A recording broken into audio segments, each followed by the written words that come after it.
Welcome to Guest of the Year. I'm the host. My name's Mike. To wrap up Season 4, it's my pleasure to welcome back as setlist curator, author, and historian John Brackett. You may remember John from his wonderful book, Live Dead, The Grateful Dead Live Recordings, and the Ideology of Liveness.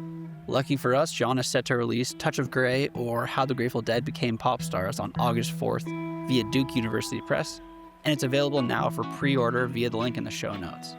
The book follows Touch of Grey from Robert Hunter's earliest lyric sketches through the recording of In the Dark, the iconic music video, and the promotional campaign, which together turned the Grateful Dead into pop stars. Welcome, John. Thank you so very much. It's great to be back. Pleasure to have you back, John. All right, here's how the game works. We'll play a clip from a Grateful Dead live track, and each contestant will use the messaging system to silently guess which year their performance is from. Contestants who are all on a video conference together can message in their guesses at any time during the clip or in the 10 seconds after it concludes. Whoever is furthest off is eliminated. The final two contestants will hear 3 tracks, and whoever is the least number of years off in aggregate wins and continues on to next week. Our 2-time returning champ, Nick, is here, and we'll meet the rest of the Deadheads in a moment, but first, without further ado, the Grateful Dead.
Touch of Grey at Oakland Alameda County Coliseum in Oakland, California on December 15th, 1986. The taper was Hesburgh. John, tell us about that Touch of Grey. So that was, as you probably know, that was the group's first show, coming back after Jerry's health scare in July of 86. And it's audience recording, so you can really get a great sense of just kind of the excitement and the anticipation that was going on at that time, as soon as the band stepped on stage. But immediately as they, began to launch into Touch of Grey, the audience just loses their mind. Obviously such a big, reason, just seeing the band again, given the circumstances of the previous 6 months. But they also, they were familiar with the tune as well. And they were, very hip to the kind of the dramatic rhetoric of the lyrics of the tune. And what I mean by that is, they knew Jerry was going to sing I Will Survive. And they were just waiting to lose their minds for that first chorus. And of course, then during the coda, the perspective changes to We Will Survive. And that's the moment that you heard here. And that's the sentiment that Deadheads needed to hear at that time. This is just not the band was going to get by, but that scene was going to survive and it was going to thrive and it was going to continue. In his memoir that he wrote with Benji Eisen, Kreutzmann, he said, that was the night that Touch of Grey became an anthem for the Grateful Dead. So in many ways, kind of the story of Touch of Grey begins with this show, in December of 1986. This is the moment the band is kind of transformed from a big, successful rock group to becoming, one of the biggest pop acts of the era. And, the chain of events that followed the release of Touch of Grey and In the Dark in the summer of 87 just led to this kind of series of events that, kind of changed the prevailing historical trajectory of the band, the financial fortunes of the band and really their popular legacy. The fact that we're having this show might not exist now if not for Touch of Grey and kind of the effect that song had on the legacy of the Dead. Yeah, you mentioned their financial situation, which was precarious when they couldn't tour when Jerry was recovering. Is the recording of In the Dark a consequence of their lack of income from touring? Yeah, without a doubt. And then, I mean, they really had to change their whole, mindset of what they were doing. Leading up to that, they'd been touring. The last albums that they'd released were Reckoning and Dead Set in '81. And at that time, they owed Arista, their record label, in 1981, they owed them close to $700,000. And this was all a result of the advances that they had taken, all right? For the next 5 years, the band did nothing but tour. They did not receive any additional, chargeable costs against them. And they were able to pay down their debt. In 1986, in June of 1986, they only owed Arista $13,000.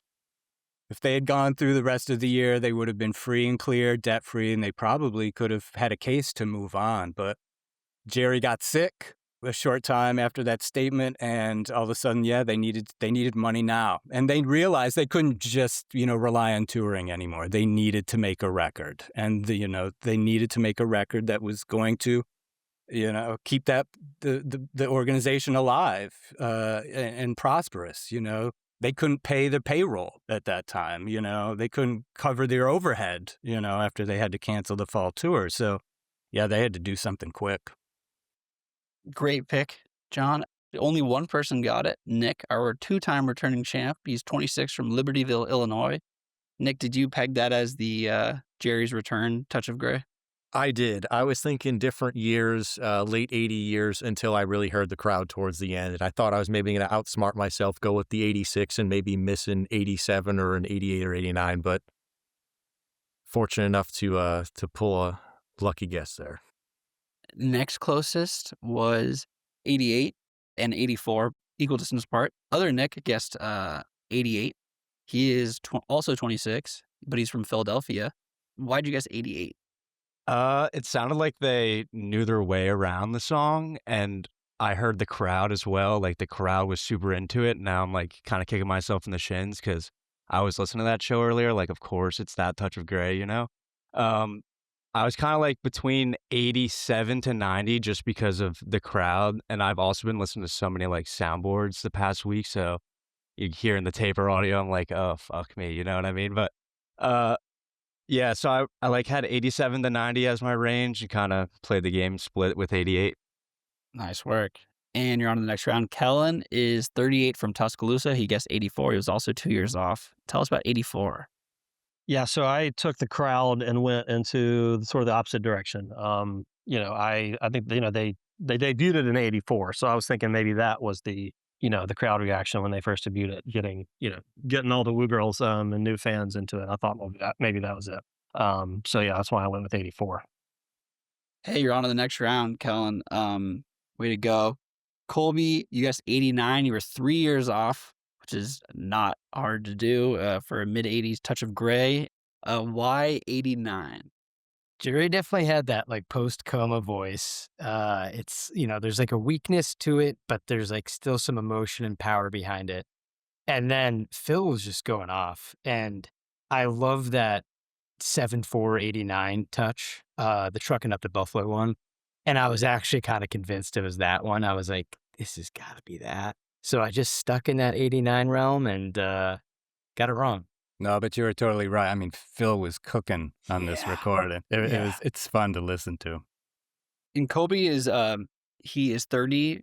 He lives in LA by way of Western Massachusetts. Colby, how'd you get into the Dead? Slow and steady. Grew up in Western Mass, just outside of Springfield, like 30 minutes from Hartford. So it's like a hotbed for Deadheads. And I just didn't get into it. It wasn't connecting with me at the time. I went to Ithaca College, right across the hill from Cornell. Didn't get into it at the time, and then moved out to LA and was just like listening to a lot of bluegrass and Americana music. And it kind of just started to seep in at that point and started going deeper and deeper throughout COVID, and realized the further I got that I was like, wow, this is really kind of just like an amalgam of all the music that I've always loved throughout my life. The bluegrass, the Americana, the jazz, the rock, so much more. And just couldn't get enough of it. And then in 22, my buddy had an extra ticket to Dead & Co. at Dodger Stadium. I took him up on that, and that was kind of it for me. Like seeing Bobby and Billy was still there and Mickey, and just hearing the music live was just very overwhelming. And I distinctly remember during that Brown Eyed Women, which wasn't like a particularly amazing reading. It was just the energy and the emotion of everybody there was just unbelievable. And I was like, wow, there's no turning back after this point. And, I've gotten to go to shows with my mom. I've gone to shows at the Sphere with my in-laws, and, a bunch of shows with my buddies. And it's just, it's so much fun. I love this band. I love the music. It's fun to be here, even though I'm out in the first round. What's your ratio of Dead & Company to Grateful Dead listening after that, inciting concert? Yeah, good question. I definitely still listen to the Dead, Grateful Dead mostly. I will maybe put on like a couple shows from like the 23 tour, that final tour that they did, especially the ones that I was at. Or, I've listened to like the bolder ones, like the ones that we know are really, really good. But I definitely still primarily listen to the Grateful Dead. Colby, thanks so much for coming on the show. I really pleasure. appreciate it. Yeah, thank you, Mike. Both Nix and Kellen are on the next round. Let's hear John's second selection. It's alright. Oh, well, a touch of gray kind of suits you anyway. That's all I really meant to say, but it's alright. I will get by. We will get by. We will get by. We will survive.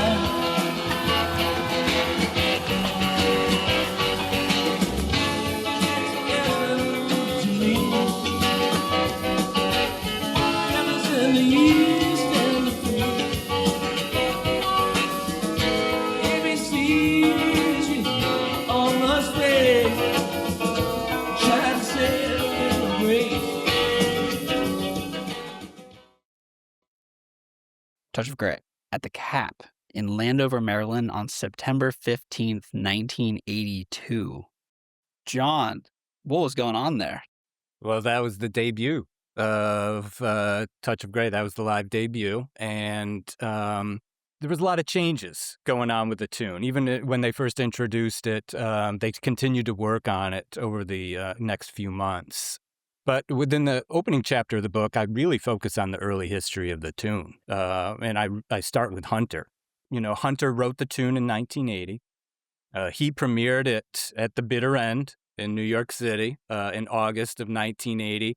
And in the early 2000s, he had an online journal, and he would post kind of musings. And one time he posted some images from an old lyric book, including Touch of Grey lyrics. And so I take that and consider, his earliest interpretations, how Hunter kind of understood the tune. But in 1982 is when the Dead picked that tune up, along with West LA Fade Away and Keep Your Day Job, and introduced them into their own repertoire. And so, this was the first live performance of the tune. And as you can hear, there was a little bit of indecision of, what the lyric was going to be. Is it going to be, I will survive or we will survive? And it took a little while for them to kind of iron out where that would occur. But you heard the audience once again respond to that lyric. This was the first time they were hearing it. And as soon as that we came in, they acknowledged it. And the Dead acknowledged it too. And over the course of the rest of the year, they kind of shifted when they would actually change the lyric. They waited until the very end of the tune to shift to that first-person plural perspective, because they knew that there was so much of that kind of drama kind of building up towards that shift. Because before, they introduced it earlier in the song, and it kind of, as you heard here, then it went to a bridge, and then kind of more song after that. So the whole kind of, drama of it was kind of, backwards almost. The other thing you probably noticed, too, was the backing rhythm of the tune was very much kind of like a halftime feel. It was almost more of a reggae type of tune. And by the end of the year is when they first, they introduced more of the standard kind of backbeat to the tune itself. And so, yeah, I just wanted to play this one not only just as the debut, but to kind of really focus on, the song is still evolving. But by the end of 1982, it's assumed the lyrical and musical form that, they would continue to play, for the rest of their career. It was set by that point. But the tempo was not set because they played it, as you illustrated in the book, the tempo evolved even through the recording process. Yeah, I mean, throughout most of the 80s, this was one of their fastest tunes. And it would get faster and faster. When they went to record it, Jerry talks in this is in The Golden Road. He mentioned something to Blair Jackson in an interview around 1987 that when they went into the studio to record the basic tracks, they made a conscious effort to slow it down. It's not that much slower than what they were playing it live. And as soon as they got back out onto the road, after he recovered, the tempo just shot right back up again. Is there any way to know Robert Hunter's intention when he played the song at the bitter end? Was he working out lyrics? Was he working out the melody? Or was he just performing what he thought was a finished song? It was, I think, at that point, too, well, maybe even throughout most of his career, it was just kind of in flux. You would listen to these recordings, and unlike the Dead's version that has a very kind of clear design, verse, chorus, bridge, Hunter's was almost like a folk tune. He would just go from one section to the next. It might be a chorus and then a bridge, and then he'd repeat this verse and then another bridge. It was a little more Dylan-esque. It was his kind of approach to it. So it was a bit more open. But the same thing, over the years that he was playing it live, he was altering the lyrics and to the tune as he went. One of my favorite parts of the book is how you use a lot of internal memos. I assume you found it at the UC Santa Cruz Dead Archive. Was it all like pieces of paper? Have they digitized that? Or did you just go through boxes to find all of these amazing correspondence between the record label and the Dead and the management? Yeah, it's just it's all paper. What's great about when you go to the Dead Archive and you start going through all of this thing is that you can actually see the media change from the late 60s all the way up to 1995. Things start to kind of peter out in 97 and 98. You get less and less stuff because the internet starts taking over. So more and more stuff is being, sent digitally. But yeah, early on, it's these mimeograph things, but then you would get the printer paper that had the kind of the dots, the dot matrix printers and things like that. A lot of faxes from this time as well.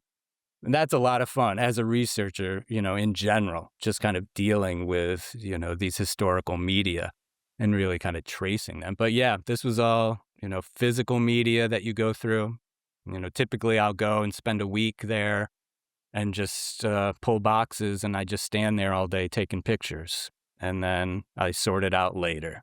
The thing is that you never know what's going to be useful. I keep returning to documents that I've seen a bunch of times, and all of a sudden you start seeing something that, you haven't noticed before, that you start making a connection. I was talking about the finances earlier.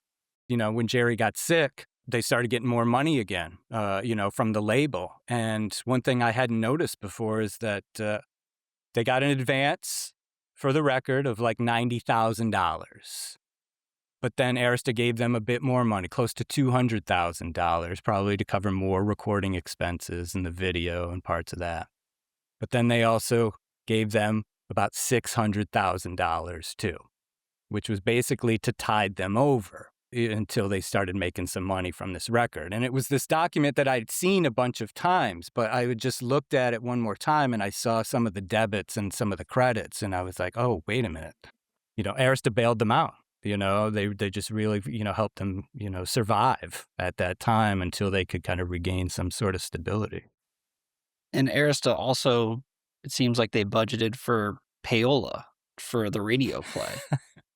Yeah, that was another great thing I found. Yeah, glad you pointed that out. And at this time, it was pretty common for all the major record labels to use what were called independent promoters. If you had a big record coming out, you would use your own in-house promo team, but then you would also hire independent promoters who would go around and promote the tune with record stores, but definitely radio stations.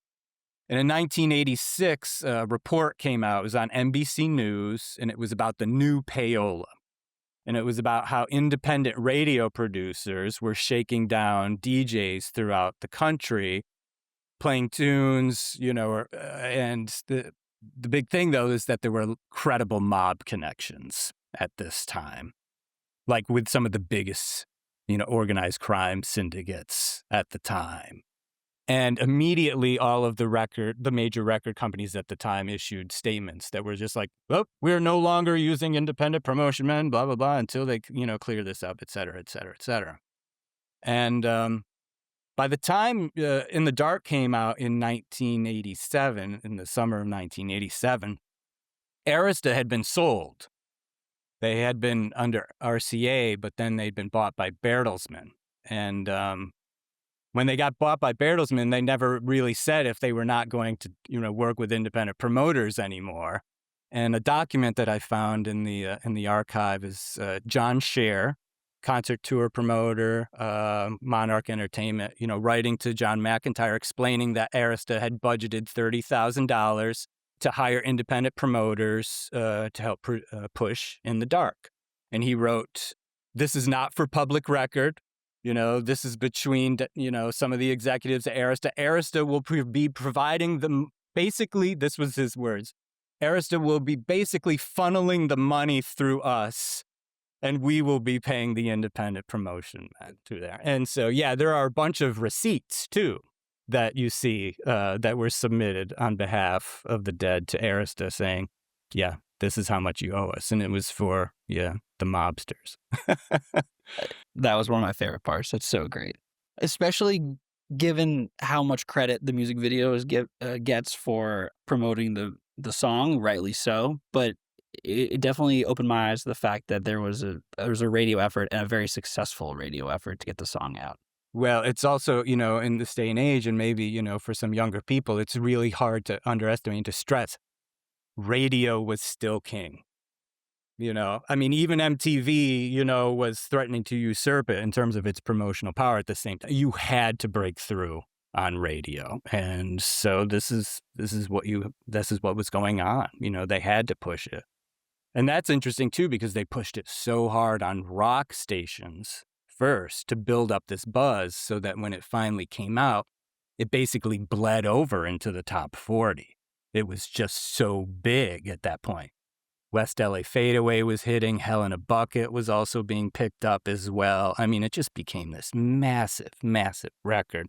Adult contemporary, too. The Dead started charting on the adult contemporary charts at the time. And, for a song like Touch of Grey for an older band, there's a little bit of irony in that, Thanks, John. So the two Nicks are on to the finals because they both guessed 84. They were 2 years off, and Kellen guessed 86. Nick from Philadelphia, why 84? I was listening to Jerry a lot in that one, and his voice, and from like 82 to 84, he sounds like he has like a wicked nasal cold in a couple of his shows, if that makes sense. So that's what I was drawn to immediately, and then the keys were kind of throwing me off a little bit. Like I thought I heard some layering, and I was like, did I hear Bruce in there? But kind of just stuck with my gut and hammered 84. Way to go. Jerry's voice peaking with the Kermit the Frog, yeah, exactly. Nick from Illinois is on to his third finals in a row. Way to go, Nick. Tell me about 84. Thank you. Yeah, so honestly, I need to be happy I'm moving on to the finals, but a little bit mad myself because I listen to a lot of, or one of my favorite Touch of Grays is the one from the Frost Amphitheater in '82, which is one of the first West Coast ones. So I heard a lot of that in there, but I was probably getting too much into the game. I'm like, if we just had an '86, maybe we're doing the year before and like just seeing the difference there. So the '84 was a bit of a hedge play, even though kind of deep down I knew it was '82, but again, happy to be going on to the finals. Kellen, 86. Yeah, as mad as Nick is, I'm glad you can't see me right now because I'm absolutely seething. So clearly I was wrong earlier. I thought it was debuted in '84. And so that's why I went with that. And I really tried to be more right and play the game, which is what I told myself I wouldn't do. And in this case, I should have just gone with what I wanted to, which was go '84 again, even not thinking, just whatever. Not playing the game ultimately burned me. Yeah, I was put in a pickle, Kellen. I like whether to correct you or not, and I ultimately decided to just keep my mouth shut. I feel like by not saying anything, I almost confirmed what you were saying, so I feel bad, and I have. No, Uh, it's totally cool. Like I said, I knew not playing the game or I knew either way that would probably burn me one way or the other. how'd you get into the Dead? I just from a very young age, I've been obsessed with music. Neither one of my parents were deadheads. They listened to good music. My dad was actually in school at Alabama when they played the one Tuscaloosa show. He didn't go, which it makes me more mad that he didn't go than if he had gone. Um, but I listened to a lot of older stuff. Bob Dylan, Pink Floyd, that kind of stuff, and then just the typical high school thing. Listen to Dave and Fish and Panic and stuff like that, and the Dead along with it. And there was a really shitty LimeWire recording of Wharf Rat that I just was absolutely obsessed with. Like, I mean, I probably an audience recording or whatever soundboard that I'll never find, probably as long as I live. But I just became obsessed with that. And then, got on the bus from there, everything Colby was saying earlier about the community. Like, again, to go back to an older episode, that kid I think he was 12, that was on here like a little while ago. Like, I mean, that shit is just so cool. I mean, how far this thing reaches.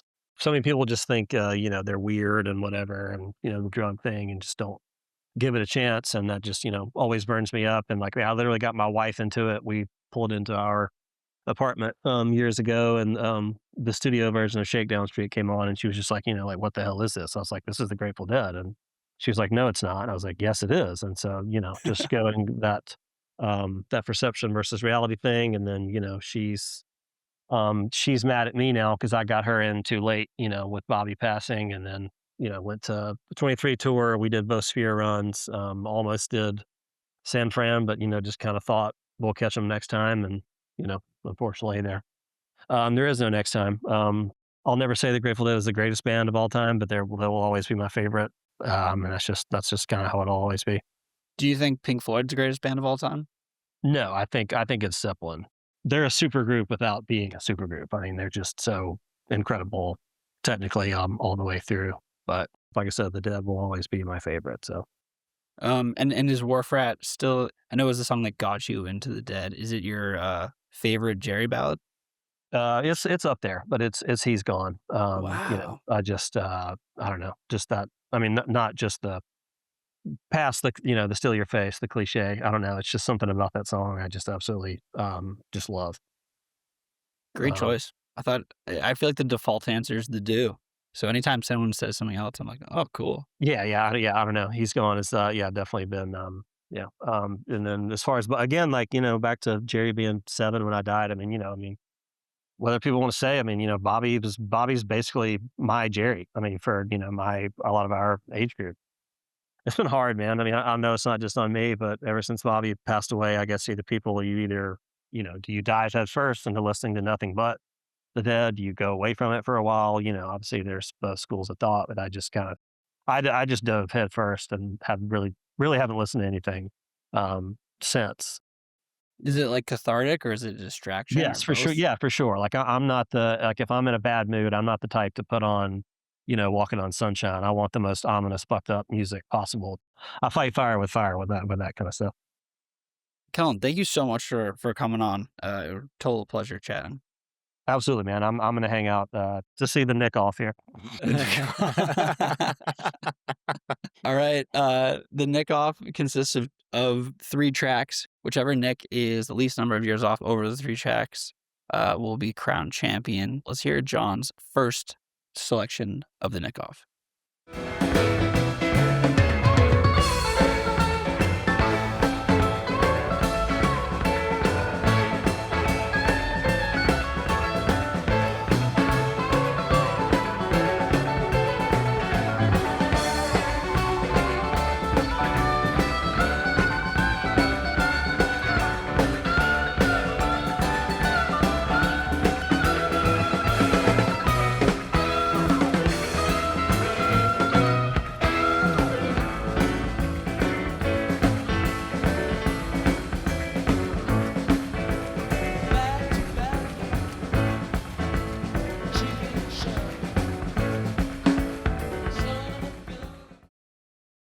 The guesses are in U.S. Blues at Winterland in San Francisco on October 18th, 1974. Cool choice. Tell us about that one. Yeah, so probably we are all familiar with that performance, or at least excerpts from that performance, because those were some used in the Grateful Dead movie, and then later the Grateful Dead movie soundtrack.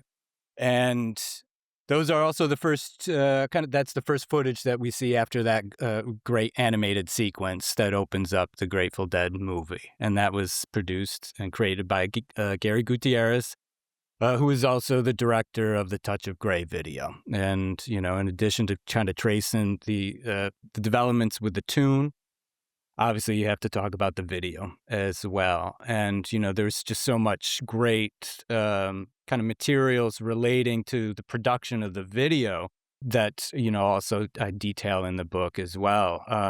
Jerry, approached Gutierrez in like February of '87 about directing the video. He sent Gutierrez a cassette tape that had a bunch of the tunes that they were working on at the time.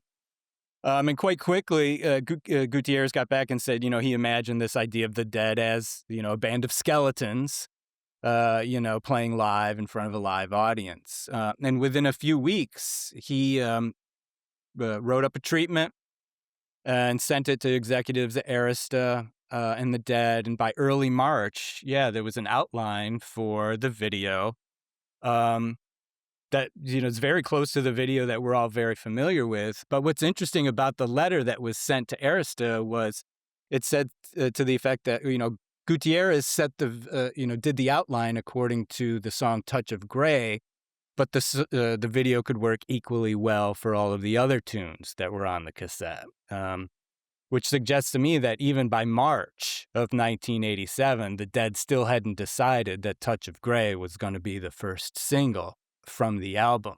And, in many ways, the treatment that Gutierrez did, some of the cool storyboards that I reproduce in the book as well, helped to convince the band that, we'll just go with Touch of Grey. It's probably heavily influenced by, the backstory of the song and what was going on at the time as well. The record label was acutely aware, that there was, something to sell, with Touch of Grey. And given the recent events with Jerry. So, I brought this one in just to kind of, as a way to kind of bring Gary Gutierrez in. For so long, the Dead resisted, any sort of commercial video. They actively shied away from MTV. There's a memo from 1983 where one of their lawyers, says, if MTV, if we catch MTV playing any of their clips on the air without license, we're going to, I think he said there's going to be trouble or something like that. But they really didn't want to, be a part of it at all, But obviously circumstances had changed by 1986 and 1987. And, they realized it had to be done, that this was going to be a big part of what was going to sell this new record. Why were the Dead so reluctant to do a music video?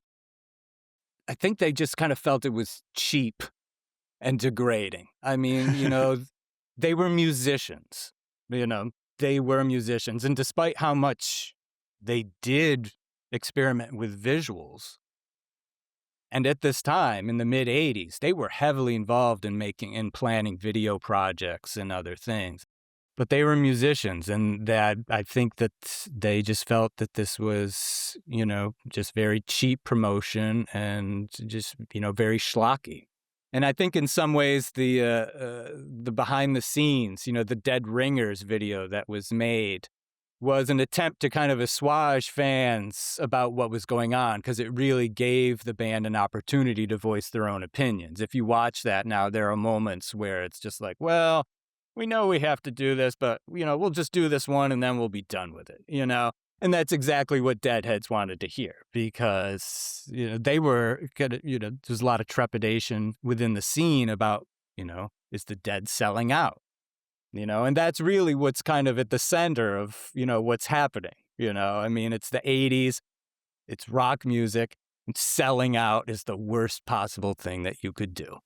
Right. And this is what we're talking about at this moment, with MTV, with Top 40, with Billboard, with all of this. I mean, this was a dynamic moment in the history of the band, for old fans and for people who were just getting on the bus, too. Thank you, John. Mm-hmm.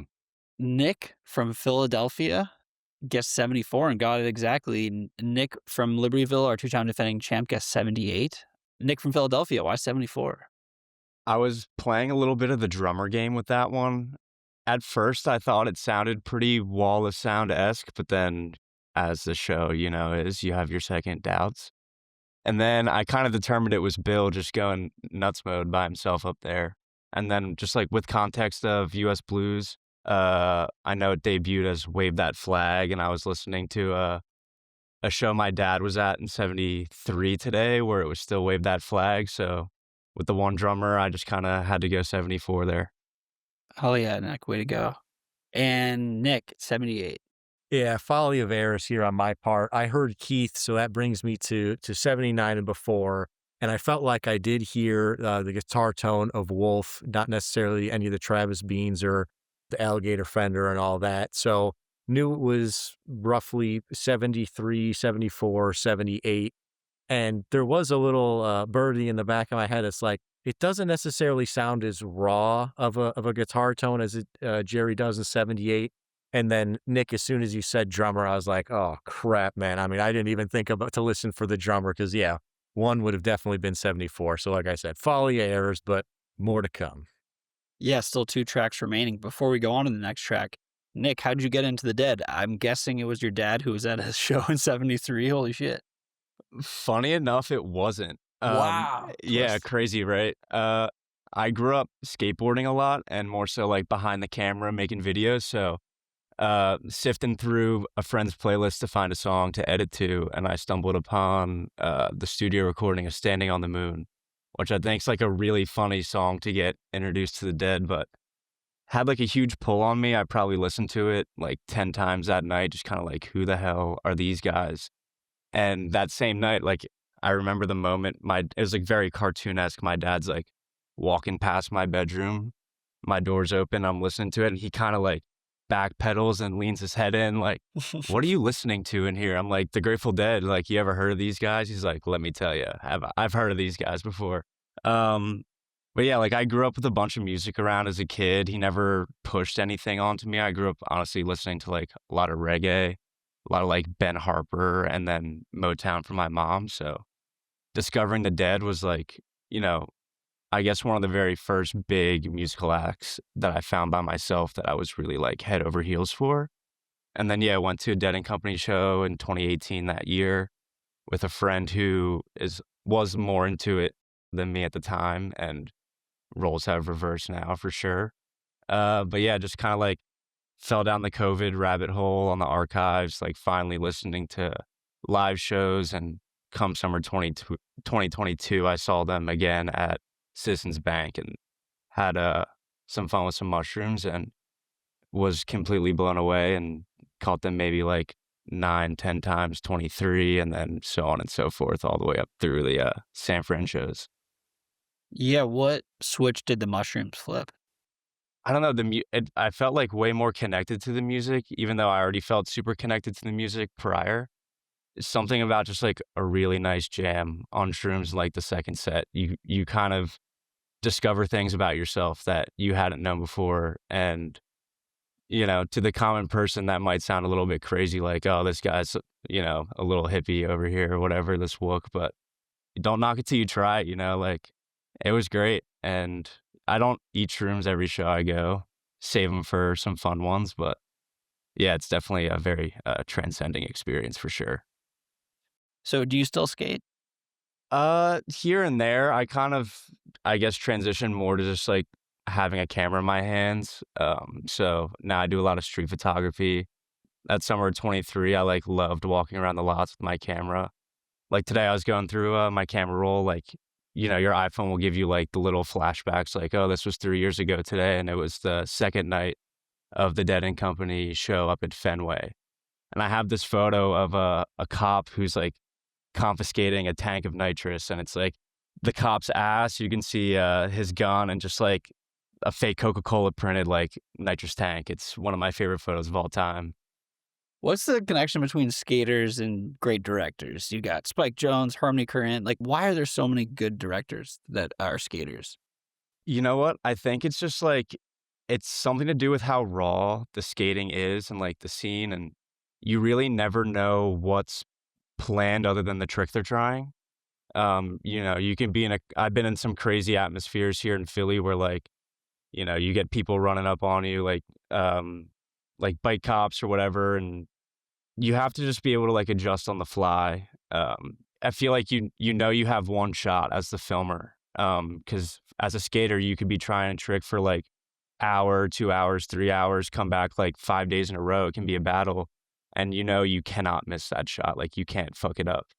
It all kind of ties in together. And just like the eye of being behind the camera, filming skateboarding, you want to be able to like capture these moments and little funny unscripted bits, between all your boys or a bystander on the street who like gets bumped and they're like trying to like tell me, like my bad, I didn't see you there. And they're like freaking out and you're like, oh, this is gold. Like I got to get this.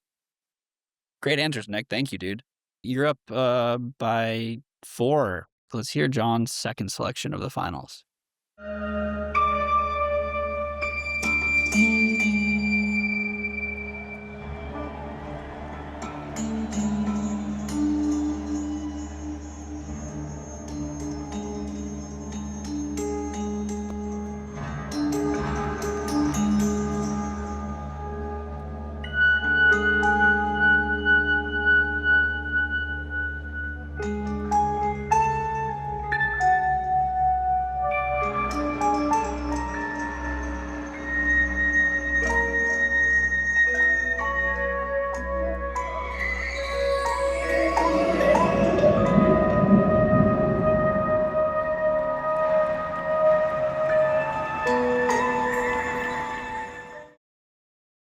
The guesses are in. That was Space at the CAP Center in Landover, Maryland on March 14th, 1990.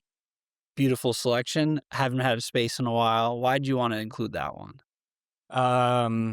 The spring 90 shows, I mean, they're fantastic. And the CAP shows are fantastic. And the reason they're so fantastic is because all of the spaces are just fucking amazing. They're some of the best spaces. I didn't know which one to pick.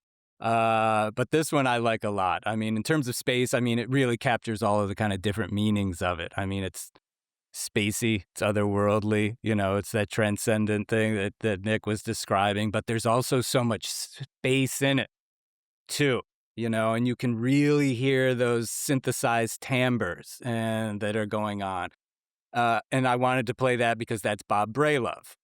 And Brailove, of course, we know it's keyboardist, synthesist, guest of the year, curator as well. But, in the book, I want to really focus on, how the record was made. And Bob was an integral part of that record, helping out the percussionists. Some of the things that they did, there's that vibra slap, kind of the treated sound that you hear on West LA Fadeaway and all those kind of the sounds that you hear on Hell in a Bucket, pitch shifting and stuff. But he was the one who came up with that sound, the keyboard sound that is the motive for Touch of Grey. that distinctive, mode of da dee da dee dum dum. For a long time they were struggling to kind of figure out, the sound that they were going to use, and he stepped in and used probably one of the most recognizable synthesizers of that era, and that was the Yamaha DX7. Actually, that was made, the sound that he created that tune on, or that motive, was the TX816, which was a rack mount version of the Yamaha DX7. And the DX7 was the synthesizer of the 80s. I mean, it was on every hit practically that was made. Aha, Take On Me, Berlin, Take My Breath Away, Danger Zone, pick pretty much any tune from that era and that's it. And so, I wanted to talk about Braylove alongside people like John Cutler as well. I spend a lot of time talking about his contributions to making this record. But I think another thing that helped make this record palatable to a lot of different audiences is that it had a sound that was recognizable. It had a pop sound to it. That synthesizer sound of the DX7 was ubiquitous. These glassy bell-like timbres that were so unique to FM synthesis. And that synthesis in particular, was, people recognized that and they heard it. And I think it kind of helped to make this, song become a little bit, like I said, more accessible for people who might not ordinarily, buy the Dead, and listen to the Dead. So these guys were right on it. Nick from Philadelphia guessed 91. Nick from Illinois guessed 89. So they're both 1 year off. Nick from Illinois, why 89? Yeah, so I felt like this was a little bit more electronic and not a little farther out, and know that they started to do some weird stuff with all of that. I think honestly because of the show in the 90s and whatnot. But then I was hearing like the band was very clean, so that brought me back to late 80s. And then what took me off of anything early 80s, it just sounded like the recording quality. I don't know if this was a soundboard or whatever, but it just sounded really crisp and clear and not of kind of what you're used to hearing in the early 80s. So kind of just tossed a dart on a map and happy I landed in the general vicinity. Nick, drums or space? Space. John, you nodded on space as well. Well, I'm a drummer, so it's tough sometimes, but I prefer these spaces. Yeah. I'll just leave it at that. Rhythms are cool and all. It just goes far out. I like that. Yeah, drum solos. They're tough. They're tough. So initially, drums popped up organically at any point in the show and eventually became a fixture along with space. Does drums and space being planned take away any of the mystique? No. I mean, the thing is, for me, I've never really... Those are some of the interesting spots for me because, like I said earlier, these are musicians. This is the moment where, they are communicating in real time, And so these are the moments that I really want to pay attention to because this is what I want to, I want to see how they communicate in the same way that I, enjoy seeing jazz musicians improvise or just free improvisers. I improvise, somewhat regularly with musicians and dancers. And, this is one of the most invigorating things that I can do. It's also like one of the most intense things, So when you have these moments, I just love to listen to them because this is new and this is happening now. And I'm interested to see how improvisers improvise. What are they responding to? I understand, people say, oh, this is the moment I'll go and get a drink or something like that. I'm like, but this is music making. This is the spot right now where they are making music in real time. And supposedly this is one of the reasons why you really enjoy this band is because of their ability to do this, and so it takes effort. I agree. It takes effort to listen to these and to listen in a way that you might not be accustomed to. But, having taught for 20 years, I'm used to telling people it's worth it. You have to, flex these muscles. You have to exert some effort into listening, to what's going on. And when I mean listening, I also, don't imagine it as a soundtrack either. Don't attach some visuals to this. I mean, have you ever just let sounds play over your ears and just let them move and just let them flow. That's what these moments are. I've heard Brown-Eyed Women, a zillion times. And Yeah. so let's see what's doing. And also the idea too that these moments, are also incorporating not just the music making, but also the technology as well. The technology is changing throughout these years and stuff. And so they're bringing in more stuff during these moments too, that make them enjoyable and valuable. Well put. Well, oh yeah, Nick, you guessed 1991. Yeah, alongside with Nick, it was kind of just like throwing a dart at the map and hoping I was landing in the correct area. I definitely associated with that, like past 87. It sounded like a more modern space for the band. I was kind of like listening to all the layers and textures, and I didn't really know if that was helping me or hurting me too much there. So I just kind of split it down the middle, past 87, landed on 91, and yeah, super stoked. That was a really rough one, John.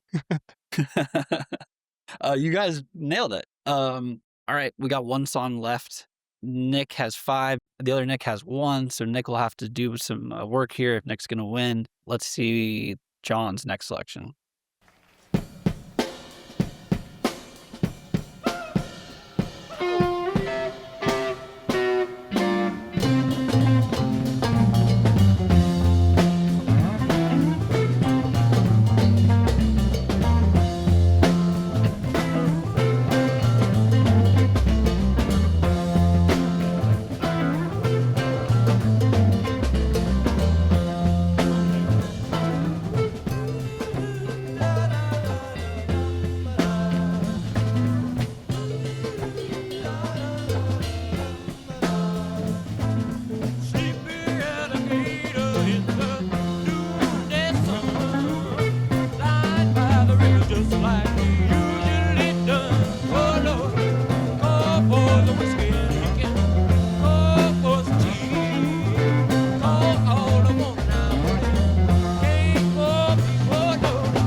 Okay, Alligator at the Shrine Auditorium in L.A. on August 23rd, 1968. Beautiful pick, John. Why'd you want to end with that one?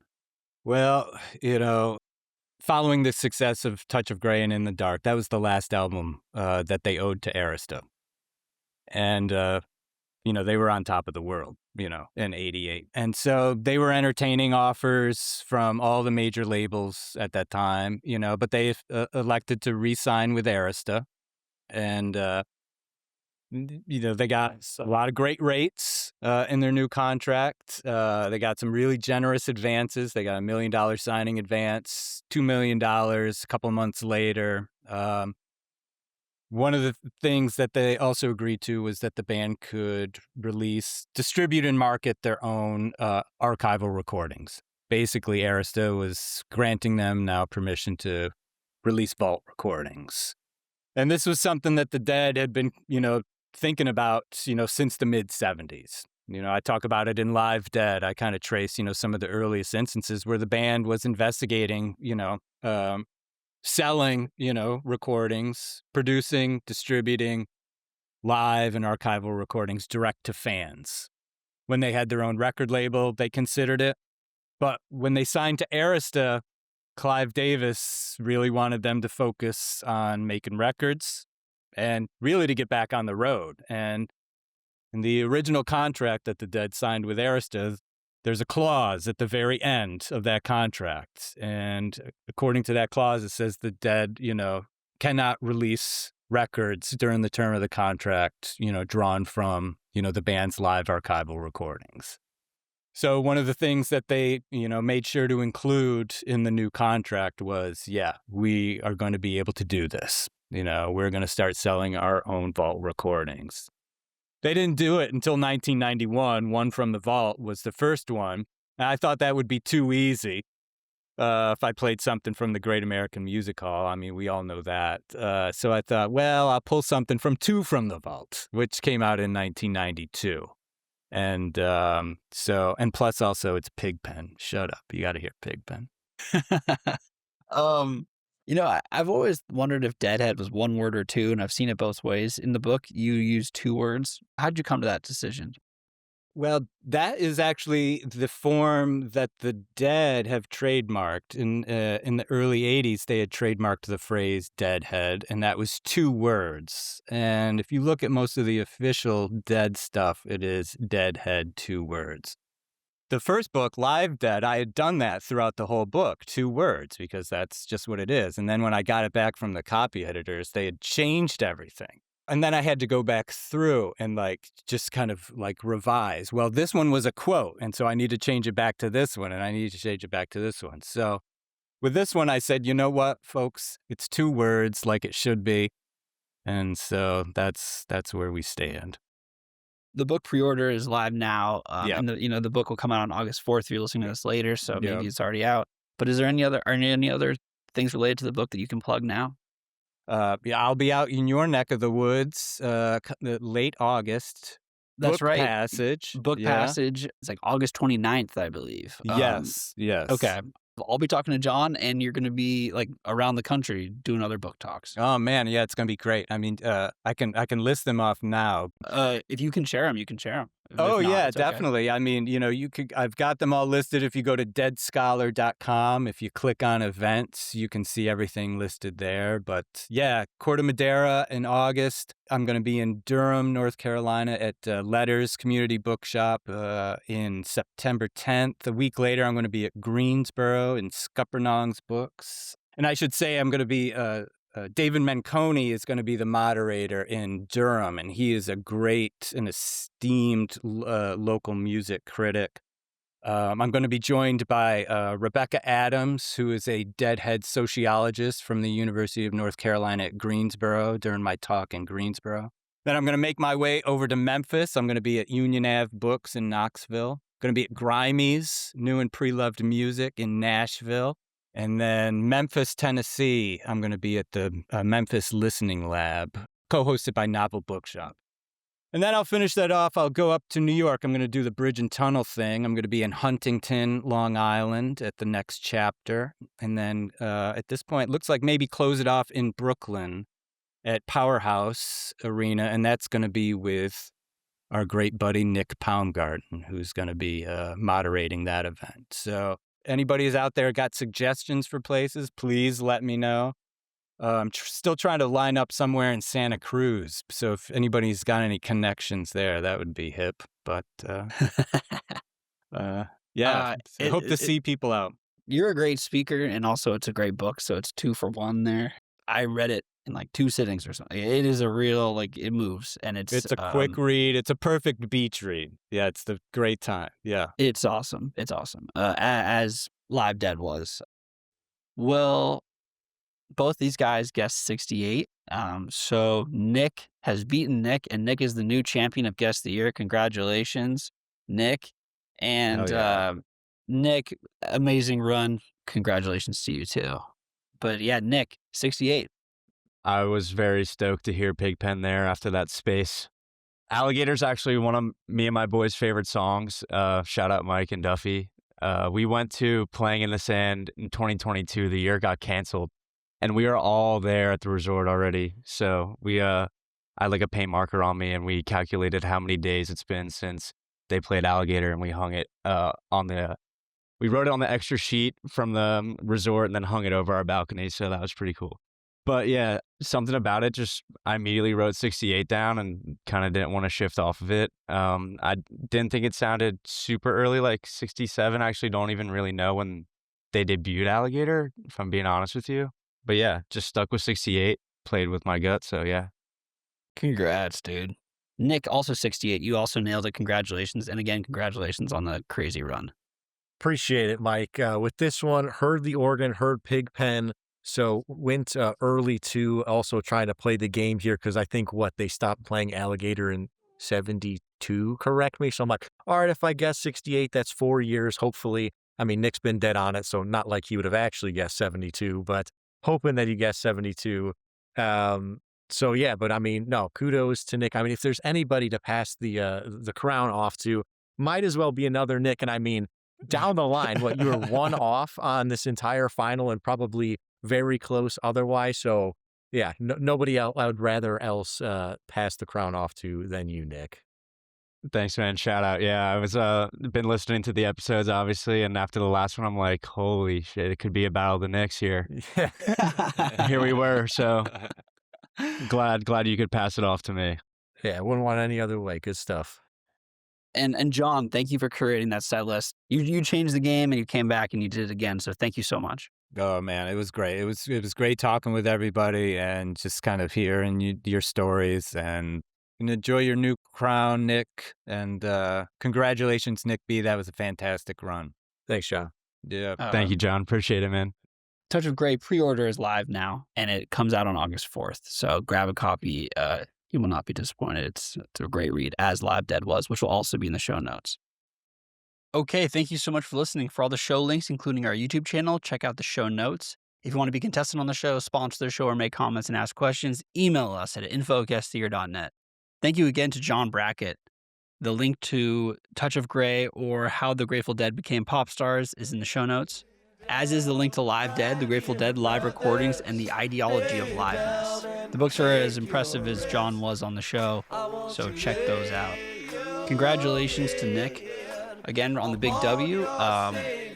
He will keep going when season 5 begins.